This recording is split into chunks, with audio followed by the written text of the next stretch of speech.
दोस्तों, हम सभी के दिलों में हमेशा से एक सवाल रहा है कि देश किस दिशा में जा रहा है, भारत की स्थिति कैसी है और क्या चल रहा है। दरअसल इस महामारी के काल में लोगों को देश की असली जानकारी या अंदर की बात लोगों तक नहीं पहुंच पा रही है। आज अगर आप लोग मीडिया से वाकिफ़ होंगे, टीवी चैनल देखते होंगे, तो मेरा ख्याल है कि पुण्य प्रसून वाजपेयी को आप नहीं भूलेंगे। उन्होंने अभी हाल ही में एक वीडियो जारी किया है जिसमें उन्होंने देश की आर्थिक स्थिति, इकोनॉमिक के बारे में, देश के इकोनॉमिक के बारे में अच्छी तरीके से बहुत सारी बातें की हैं। कई ऐसे खुलासे किए हैं जिनको सुनने के बाद में आपको लगेगा कि क्या 2022 में भारत की बैंकें डूब जाएंगी, क्या हमारे जो पैसे बैंकों में रखे हुए हैं क्या वो पैसा सलामत है, या वो पैसे भी 2022 तक डूब जाएंगे। इसीलिए मैं आप लोगों के लिए वो वीडियो दोबारा अपने चैनल के माध्यम से आपके लिए रख रहा हूँ। आप इस वीडियो को गौर से सुनिए कि हमारे देश की स्थिति क्या है, बैंकों की स्थिति क्या है, किस प्रकार लोगों ने बिजनेस के नाम पे जो कर्जे लिए हैं जिन्हें NPA कर दिया गया है, और इस साल के अंत तक उस NPA की संख्या कितनी होगी। अगर सही आंकड़े बैंकों से अगर आप लेंगे तो शायद इस साल के अंत तक 20 लाख करोड़ बैंकों का NPA हो चुका होगा। एंड इतना बड़ा अमाउंट अगर NPA में चले जाता है तो इसमें कोई दो राय नहीं है कि 2022 तक भारत के सारे बैंक डूब सकते हैं। इसी बात पर आप अब सुन सकते हैं पुण्य प्रसून वाजपेयी जी को। दोस्तों नमस्कार। दोस्तों, जब देश की अर्थव्यवस्था को पटरी पर लाने की सोच ही खत्म हो जाए लेकिन देश चलाना हो तो आप क्या कहेंगे? कुछ नहीं, RBI से कहेंगे नोट छापते चले जाइए। तो क्या मौजूदा वक्त का सच यही है कि सिर्फ और सिर्फ नोट छप रहे हैं और सरकार इस देश को चला रही है? आप कहेंगे ये कैसे संभव है? इसके जरिए तो इन्फ्लेशन रेट बढ़ता चला जाएगा, यानी महंगाई चरम पर पहुंच जाएगी। यकीनन महंगाई चरम पर पहुंचने की स्थिति भी जरूर आएगी, क्योंकि इस वक्त का सच यह है कि इस देश में रोजगार नहीं है और आपके पास जो भी पैसा है उस पैसे से जो इंटरेस्ट मिलता है, अगर बैंक में जमा पैसा है या फिर कहीं आपने इन्वेस्ट किया हुआ है, उसके जरिए जो भी इंटरेस्ट आपको मिलता है उससे ज्यादा महंगाई दर इस देश के भीतर की है। इस देश की इतनी बड़ी तादाद में कंपनियां अपने आप को बैंकरप्ट करके सरकार के दरवाजे पर दस्तक देने पहुंच चुकी है कि उनकी तादाद हजारों में है। उन कंपनियों के लिए भी कोई खरीदार नहीं मिल रहा है। सरकार के अपने बैंकिंग इंस्टीट्यूशंस हो या नॉन बैंकिंग इंस्टीट्यूशंस हो, सभी लगातार घाटे में चल रहे हैं और स्थिति इतनी नाजुक होती जा रही है कि बैंकों का NPA, यानी वह पैसा जो कर्ज में दिया जाता है और लौटता नहीं है, जिसको बैड लोन कहते हैं, वह इस साल के अंत तक 20 लाख करोड़ तक ऑफिशियली पहुंच जाएगा, जो मौजूदा वक्त में लगभग 10-11 लाख करोड़ के लगभग है और अगस्त बीतते बीतते यह 12 लाख करोड़ हो जाएगा। ऑफिशियली का मतलब है कि इसमें राइट ऑफ किया हुआ पैसा नहीं जोड़ा गया है, इसमें जो सरकार अपने तौर पर कुछ को कर्ज माफ कर देती है वो पैसा नहीं जोड़ा गया है। यह बिल्कुल बैंकों के बुक में लिखे हुए कर्ज का हिस्सा बता रहे हैं और 20 लाख करोड़ रुपया अगर NPA बैंकों पर होगा तो फिर RBI जिस दिशा में जाना चाहती है उसका मतलब है वो बैंकों के रिकैपिटलाइजेशन की दिशा में बढ़ना चाहती है। और रिकैपिटलाइजेशन का मतलब है कि बैंकों को ही अब उसके शेयर्स को सरकार प्राइवेट हाथों में बेचना शुरू कर दे। यानी इस देश के भीतर में जब बैंकों का नेशनलाइजेशन हुआ था, राष्ट्रीयकरण हुआ था और जनता का भरोसा जागा था कि सरकार हमने चुनी है और बैंक अब हमारे ही हैं, अब उन बैंकों को दोबारा निजी हाथों में दिया जा रहा है, जिसके बाद क्या स्थिति बनेगी कोई नहीं जानता है।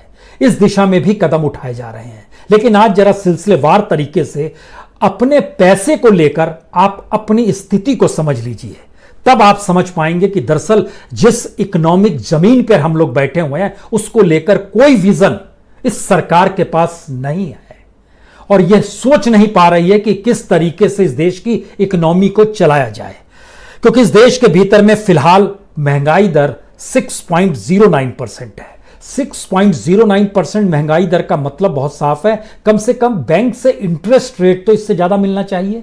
जो सेविंग अकाउंट है या करंट अकाउंट है उसमें 2 से 3% से ज्यादा आपको मिलता नहीं है इंटरेस्ट, यानी दुगना महंगाई दर है। अगर आप एफडी खरीद लेते हैं, अगर आप म्यूचुअल फंड ले लेते हैं, अगर आप इक्विटी में पैसे लगा देते हैं, अगर आप रियल एस्टेट में चले जाते हैं, कुछ भी कर लेते हैं, लेकिन कहीं से रिटर्न नहीं है। इस देश के भीतर में मौजूदा सच यह है कि सोना खरीद लीजिए तो आपको कुछ लाभ मिल जाएगा। आज की तारीख में जब हम आपसे बात कर रहे हैं, इसको समझने की कोशिश कीजिए कि 1 साल के लिए अगर आपने इक्विटी ली है या 1 साल के लिए आपने अगर फिक्स डिपॉजिट लिया है या फिर आपने कैश लिक्विड फंड के तौर पर अपने अकाउंट में रखा है, तो क्या कीमत उसको मिलेगी। इक्विटी में मिलेगी 0.34% 1 ईयर की। आपको कैश लिक्विडिटी जो है 4.93% आपको इंटरेस्ट मिलेगा। 5.10% जो मैक्सिमम है वो मिलेगा आपको एफडी में। इसके अलावा सिर्फ गोल्ड बचता है, और गोल्ड की कीमत क्या है? गोल्ड की कीमत है 55,000 रुपए 10 ग्राम। इस देश के भीतर में गोल्ड खरीद पाने की हैसियत कम से कम 92% लोगों की नहीं है। जिस हिसाब से महंगाई बढ़ रही है और सोने की कीमत भी, और सोने की मांग चूंकि अंतर्राष्ट्रीय बाजार में होती है, तो जरा देखिए अब सरकार ने आज ऐलान कर दिया, आरबीआई ने ऐलान कर दिया कि अपनी गोल्ड और ज्वेलरी के जरिए आप 90% तक लोन ले सकते हैं। बाकी चीजों पे लोन कितना मिलेगा कहना मुश्किल है। आप अपने मकान को गिरवी रख दीजिए, दुकान को गिरवी रख दीजिए, आप अपनी इंडस्ट्री को गिरवी रख दीजिए, पता नहीं उसकी कोई कीमत है या नहीं है बाजार में, क्योंकि उसके जरिए आपको लोन जितना चाहते हैं उतना मिलना मुश्किल है। तो ऐसे में लोन दिया जाएगा सोने के आधार पे, क्योंकि अंतर्राष्ट्रीय भाव उसका लगातार बढ़ रहा है, तो उसके आधार पे तो आपको लोन दिया जा सकता है, क्योंकि उस सोने को कल बैंक बाजार में बेच देंगे तो उनको पैसा रिटर्न हो जाएगा, बाकी जगहों से तो रिटर्न नहीं होगा। लेकिन सोना खरीद पाने की स्थिति तो सबकी नहीं है, और स्थिति यह है कि इस देश के भीतर में जो 6 करोड़ लोग हैं जो कमाते हैं और अपना पीएफ कटाते हैं, सिर्फ 6 ही करोड़ लोग हैं, उनके जरिए जो लगभग 10 लाख करोड़ रुपया जमा है पीएफ के भीतर में, 1 करोड़ लोगों ने अपना पैसा इसी 4 महीने के दौर में निकाला है। आज की तारीख तक तकरीबन 99 लाख लोग पैसा अपना निकाल चुके हैं। इन 99 लाख लोगों में से 96 लाख ऐसे लोग हैं जिनकी कमाई 50,000 रुपए से कम है महीने की, और 55,000 रुपए में 10 ग्राम तोला मिलता है सोने। इस 96 लाख में से जो 92 लाख है उसका भी एक बड़ा हिस्सा जो है, उसकी तादाद है लगभग 80 लाख। इनकी कमाई 15,000 रुपए महीने से कम है, जिन्होंने पीएफ से अपना पैसा निकाला है। यह डाटा इसलिए बड़ा महत्वपूर्ण है क्योंकि इस देश के भीतर में कितने लोग कितना कमाते हैं और कितना पीएफ उनको कटता है, यह इससे पता चल सकता है, क्योंकि जो पैसा निकाला गया है वो 26,000 रुपए से लेकर 44,000 रुपए तक निकाला गया है। यानी स्थिति इतनी नाजुक होती जा रही है कि भविष्य के लिए जो पैसा जमा रखा जा रहा था पीएफ में, अब नौकरी नहीं है तो वह भी पैसा निकाल ले, और वो पैसा जो निकाला गया है अगर वह पैसा भी घर में रखेंगे, बैंक में रखेंगे, उस पैसे की कीमत और कम हो जाएगी, क्योंकि कोई हमारे पास ऐसी दृष्टि बच नहीं पा रही है जिसमें से पैसे की कीमत किसी तरीके से बढ़ जाए। इसीलिए रिजर्व बैंक ने अपने तौर पर रिकैपिटलाइजेशन का एक प्लान भी रखा सरकार के सामने, और यह कहकर रखा कि बैंकों की स्थिति को अगर सुधारना है तो उसके लिए अब हमें पैसा चाहिए, बैंकों को ही पैसा चाहिए। उस पर रघुराम राजन जो पहले आरबीआई के गवर्नर, उनका कहना है कि आप जो बता रहे हैं 20 लाख करोड़ रुपया इस साल के अंत तक एनपीए हो जाएगा, यह भी दरअसल उन्होंने शब्द यूज किया एक्सटर्नली कंजर्वेटिव लाइन है, ये बहुत ही संकीर्ण है ये, यानी और ज्यादा हो सकता है क्योंकि उसमें आप बाकी चीजों को नहीं जोड़ रहे हैं। तो बाकी वो कौन सी चीज है जिसके जरिए बैंकों के ऊपर कर्ज और बढ़ते चला जाएगा और बैंकों की स्थिति नाजुक हो जाएगी। लेकिन जब हम रिकैपिटलाइजेशन का जिक्र कर रहे हैं तो इसको और समझने की कोशिश कीजिए। सरकार के जहन में कई बातें चल रही हैं, बैंक को क्या निजी हाथों में दे दिया जाए, कुछ नाम भी निकल कर सामने आए, bank of India, central bank of India, Indian overseas bank, इनको पूरी तरह बेच दिया जाए क्या, या फिर जहां 51 शेयर से ज्यादा है उस शेयर को बेचकर 51, यानी पॉलिसी निर्धारित हम करेंगे इसलिए 51% शेयर रखें अपने पास, बाकी को सेल कर दें।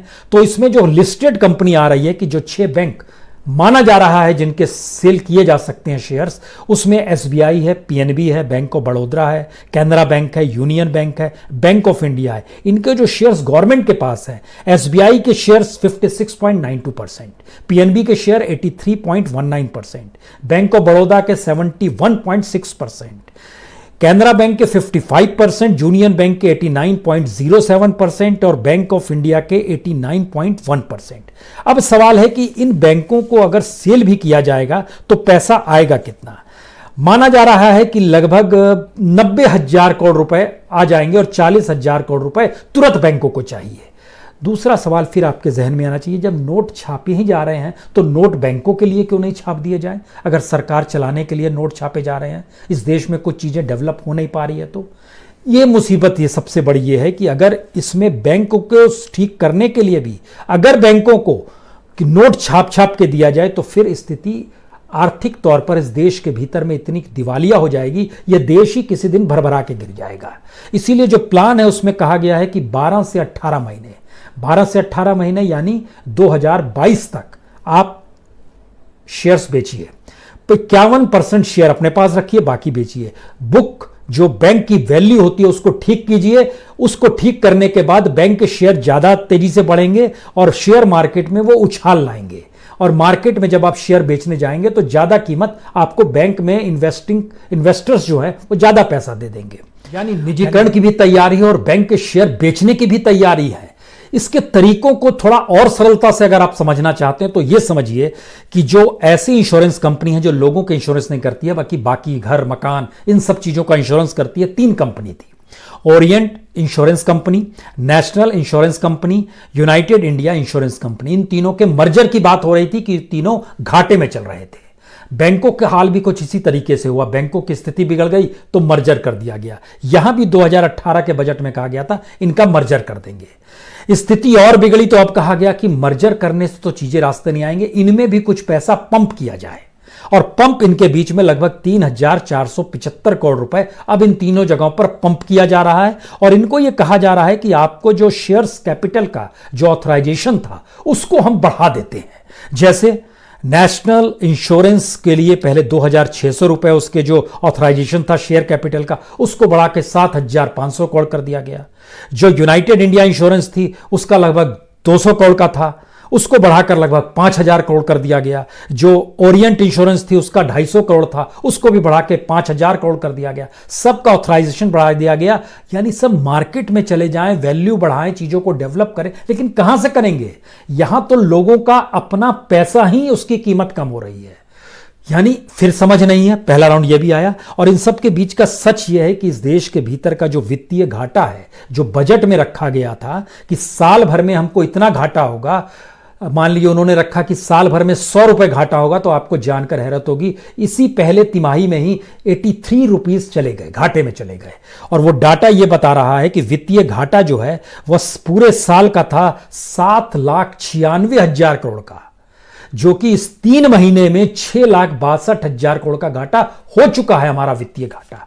तो जो बजट भी बनाया गया था वो भी कैसे पूरा होगा, ये एक इम्पॉसिबल सी चीज है। लेकिन इस इम्पॉसिबल सी चीज के भीतर का सच फिर से जानना चाहते हैं तो बैंक एक तरफ रहते हैं और बैंकों के जरिए सोना तो लोग खरीद नहीं पाएंगे। जो इंसॉल्वेंसी एंड बैंकरप्सी बोर्ड बनाया गया इंडिया का, उसके भीतर में 3,312 कंपनियों ने इस लॉकडाउन से पहले अप्लाई किया था कि हमारी कंपनी बैंकरप्ट हो गई है, इसको आप बेचिए, खरीदिए, किसी रूप में कीजिए।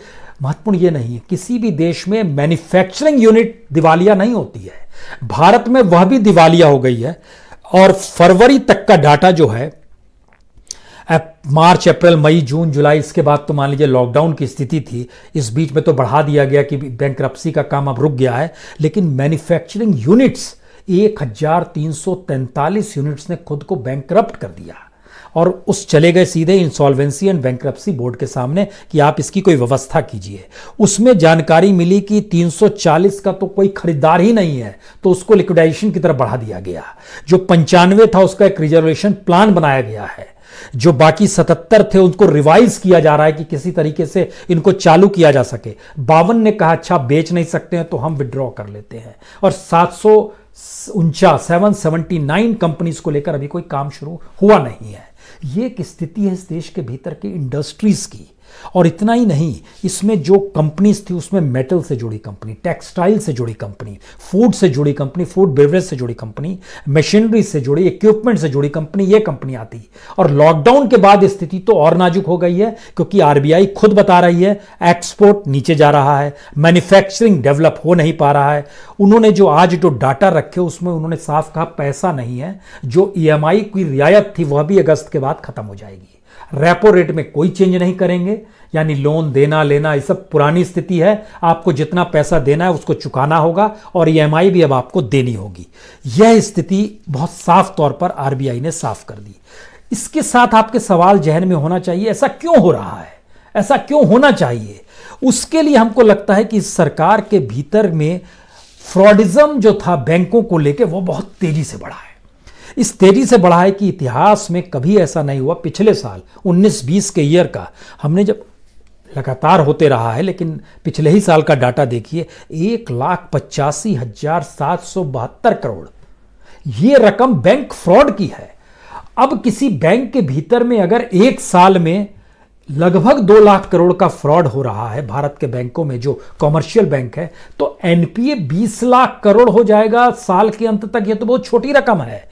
इसका जिक्र इसीलिए किया गया रघुराम राजन के जरिए कि यह और बड़ा हो सकता है। यह भी जानना होगा कि जो मर्जर किया गया उसके जरिए जो ब्रांचेस बंद हुए हैं अभी तक देश में 198 ब्रांच बंद हुए हैं, जिसमें सबसे ज्यादा एसबीआई के लगभग 80 ब्रांच बंद हुए हैं। जो मर्जर के बाद ब्रांच काम करने लगे उनकी तादाद 438 है। इसका मतलब है कि ये 438 ब्रांचेस जो दूसरी बैंकों के होंगे वह भी एक एक करके बंद होंगे।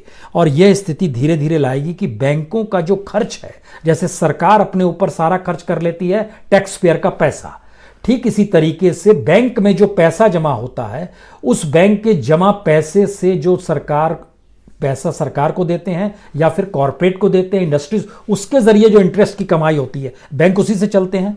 लेकिन बैंकों का ये खर्चा भी अब कम करने की स्थिति में बैंक आने लगे हैं जब तक रिकैपिटलाइजेशन प्लान इंप्लीमेंट नहीं होता। और उसका मतलब बहुत साफ है कि इस तरीके से बैंकों को उसके शेयर्स को गवर्नमेंट बेचेगी। ये पहले राउंड का है। दूसरी स्थिति क्या है, हमारा जो पूरा बैंकिंग सिस्टम में बहुत भारी दबाव में है, क्योंकि मान लीजिए आप एनबीएफसी की स्थिति लाए तो वहाँ लगभग 52% एसेट जो है उसकी स्थिति नाजुक है कि वह एक लिहाज से कर्ज में डूबा हुआ है। और लोन डिफॉल्ट तो उसमें से 10% बहुत साफ तौर पर है। और माना जा रहा है कि एनबीएफसी का भी एनपीए जो नहीं लौटेगा वह भी लगभग 10% छू देगा, 9.61% है। और आने वाले वक्त में ये और बढ़ जाएगा। और किस तेजी से बढ़ा है इसको इस रूप में समझिए कि 2020 में मार्च में ये 4.6% था, अभी ये 9.6%, 61% हो गया है। और 21 के मार्च तक ये और आगे बढ़ जाएगा। यह स्थिति लगातार बिगड़ती चली जा रही है। अब यह सवाल है कि क्या इन सब बातों का जिक्र प्रधानमंत्री लाल किले के प्राचीर से कर सकते हैं, या उनको करना चाहिए? उनको करना चाहिए, बताना चाहिए देश की यह स्थिति है, चीजें संभल नहीं पा रही है, 50% से ज्यादा बैंक लोन जो है वो मोरेटोरियम में चला जाएगा तो हम क्या करेंगे? जो नॉन फूड क्रेडिट है वह भी बढ़कर लगभग 1 लाख करोड़ से ज्यादा का हो रहा है। यानी हर दिशा में अगर आप चलते चले जाएंगे और इन सब के बीच अगर आप किसी भी क्षेत्र को लेते हैं, चाहे वो रियल एस्टेट को लीजिए, चाहे एमएसएमई को लीजिए, चाहे मुद्रा लोन को लीजिए, अगर इनके जरिए भी जो लगभग 8 लाख करोड़ का जिक्र हो रहा है, अगर इसको भी जोड़ते चले जाइएगा तो स्थिति तो एक इमरजेंसी स्थिति आ जाएगी बैंकों के सामने। और शेयर बेचने से भी काम नहीं चलेगा। तो ऐसे में लोग क्या करें? सोना खरीद के रख लें, जो सोना खरीदने की हैसियत नहीं है, क्योंकि भारत तो 5 किलो अनाज पर जीता है और इस देश के 80 करोड़ लोग तो 5 किलो अनाज पर जीते। खुद प्रधानमंत्री ने इसकी जानकारी दी है। और 5 किलो अनाज 8 महीने के लिए दिसंबर तक जो दिया जाएगा उसका खर्चा भी सरकार ने बता दिया है कि 2.25 लाख करोड़ यानी 2.25 लाख करोड़ रुपए उस पर खर्च होंगे। इस देश के 80 करोड़ लोगों को संभालने के लिए, भोजन देने के लिए सरकार ही का डाटा जब कहता है 2.25 लाख करोड़ में चीजें चल जाएंगी। और 1 साल के भीतर में बैंक के भीतर फ्रॉड 2 लाख करोड़ के लगभग का हो जाता है, तो इसके क्या मतलब है? और 5 साल का जब आंकड़ा निकालिएगा कितने का वो घाटा है तो वो और बढ़ते चला जाएगा। 5-6 लाख करोड़ रुपए उधर घाटे होंगे, 5-6 लाख करोड़ रुपए की माफ़ी हो जाएगी कर्ज देने वालों को। तो इकोनॉमी को चलाने के बदले इकोनॉमी को चूसने की परिस्थिति जो पैदा कर दी गई, उसमें आरबीआई भी क्या करेगी? निर्देश होगा तो नोट छापेगी, और लेकिन नोट छापने की प्रोसेस कब तक चलेगी और कैसे चलेगी? क्योंकि इस देश के भीतर में छोटी छोटी परिस्थितियों में जब हम आखिरी स्टेज पर आपसे बात करें कि आप अपना पैसा कहाँ लगाएं, तो हमको लगता है कि आप 1 साल के लिए चुनना चाहते हैं या 3 साल के लिए। हमको लगता है कोई भी पैसा लगाएगा तो 3 साल के लिए पहले चुन ले। 1 साल की स्थिति तो हमने जानकारी दी थी। 5 साल के लगाना चाहते हैं तो स्थिति और नाजुक हो जाएगी। 3 साल के लिए अगर पैसा इस देश में सेंसेक्स में आप लगाते हैं इक्विटी के लिए, तो आपको इंटरेस्ट मिलेगा 4.90%। महंगाई दर आज है 6.09%, जो तब तक बढ़ जाएगी और हो जाएगी। अगर आप कैश में अपना पैसा रखे हो और कैश को इधर उधर खर्च करते हैं तो उससे कुछ लाभ होगा, वह 6.24 की स्थिति आपके साथ बनी रहेगी। यानी महंगाई दर के इक्वल में आप खड़े हैं। जो पैसा आपके पास है वो खर्च कर रहे हैं, पैसे की कीमत वही रहेगी, हमेशा बरकरार रहेगा। और अगर आप उस पैसे को फिक्स डिपॉजिट में रख रहे हैं तो 5.30% हो जाएगा। 5.30, फिर महंगाई दर ज्यादा है, उससे जो इंटरेस्ट आएगा उससे भी कोई लाभ नहीं हो रहा है। रुपए की कीमत फिर 3 साल बाद जो आपके पास पैसा आएगा और खत्म हो जाएगा। और 3 साल के बाद सोना जो है आपको 15% का लाभ देगा, अगर जो आपने आज खरीदा हुआ है। तो यह तो 8% लोगों के लिए सोना है, लेकिन 92% के लिए कौन सी प्लानिंग है, कौन सी स्थिति है? तो 3 सवाल आखिर में। क्या 2022 तक इस देश के भीतर में बैंक डूब जाएंगे? पहला सवाल, बहुत साफ सवाल। दूसरा सवाल, क्या इस देश की इकोनॉमी और लोगों का पैसा जिस रूप में जहां जहां जमा है उस पर खतरा मंडराने लगा है? ये दूसरा सवाल है। और तीसरा महत्वपूर्ण सवाल है, अगर रोजगार नहीं दे पाए, अगर अर्थव्यवस्था की चक्की को नहीं चला पाए, अगर इस देश में प्रोडक्शन रुका रहा और शेयर मार्केट आर्टिफिशियल तरीके से आप बढ़ाते रहे और विदेशी पूंजी भारत के खजाने में खूब जमा है, इसी की जानकारी देकर इस बात पे हो हल्ला मचाते रहे कि हमारे पास तो खूब पैसा है, इतना पैसा तो किसी के पास नहीं है दुनिया में, तो देश के भीतर का अनूठा सच ये होगा कि इस सरकार के पास पूंजी के लिए आरबीआई होगा और उसके सरकारी खजाने में जमा विदेशी पूंजी होगी। इस देश की अपनी इकोनॉमी कुछ नहीं बचेगी। उस इकोनॉमी का सबसे बुरा और सबसे पहला असर पहली बार इस देश की इंडस्ट्री पे पड़ेगा, दूसरा असर एग्रीकल्चर पे पड़ेगा, और तीसरा असर उसके बाद उन नौकरी पेशा लोगों पे पड़ेगा जो अभी तक ये मानकर चल रहे हैं कि उनका रोजगार तो सुरक्षित है। वो चाहे आईएएस हो, आईपीएस हो, आईआरएस हो या किसी भी फील्ड में सरकारी नौकरी में हो, जिनकी तादाद इस देश के भीतर में लगभग 1.25 करोड़ है। और वह कॉरपोरेट, वह इंडस्ट्री जिससे साथ जुड़े हुए लगभग 1.5 करोड़ से ज्यादा लोग जो जुड़े हुए हैं, उनके ऊपर भी आने वाले वक्त में खतरे के बादल मंडराएंगे। यह स्थिति बन रही है, धीरे धीरे बन रही है, लेकिन सवाल अभी से पूछना सरकार से शुरू कीजिए, अन्यथा रिजर्व बैंक भी सिर्फ सरकार के लिए है। नोट छापते चले जाएगा, देश चलते रहेगा। बहुत बहुत शुक्रिया, बहुत बहुत शुक्रिया। अभी आपने जो वीडियो देखे, इसमें आखिर के 3 सवाल हर व्यक्ति के लिए बहुत ही महत्वपूर्ण है। इन 3 सवालों पे गौर करना जरूरी है, और आप अगर घर पे चुपचाप बैठ के तमाशा देख रहे हैं तो मेरा ख्याल है कि आप लोगों को इन 3 सवालों पे गौर करते हुए सरकार से सवाल करनी चाहिए। आज के लिए इतना ही। जय हिंद, जय महाराष्ट्र।